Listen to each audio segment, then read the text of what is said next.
morning. This is Linda Mitchell at Greenfin Realty, and I'm here with my guest, Bob Abrams with Pascuzzi and Stoker. Thank you so much for joining us this morning.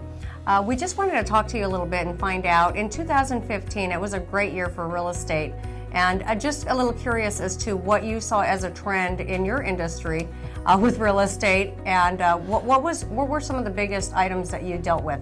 Some of the biggest legal issues that we find are sellers that have not disclosed everything, either intentionally or negligently or unintentionally, and the buyers, of course, always feel like they did it on purpose. Well, they would never do it intentionally, of course.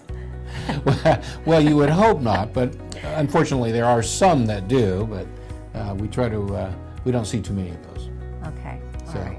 So we run into things where, particularly in properties where the seller either hasn't lived in the property or they've lived there for so long they've just forgotten some of the things that go on, and think some of the things that a buyer might want disclosed aren't all that important, and so they don't say anything about it. So do they typically find out from the neighbors?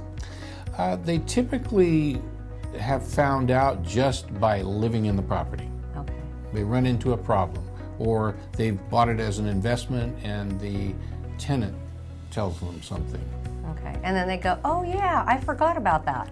That's right, and sometimes they'll go to an attorney, and there are some attorneys that don't try to initially work things out.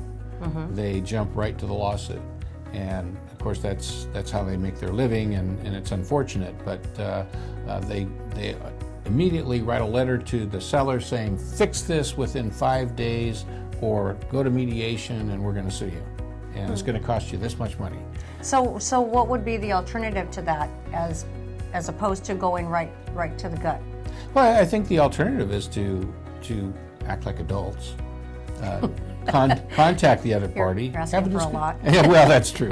Have a discussion and talk about what the issues are, and try to get to the heart of the matter.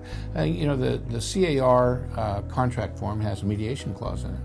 It requires mediation.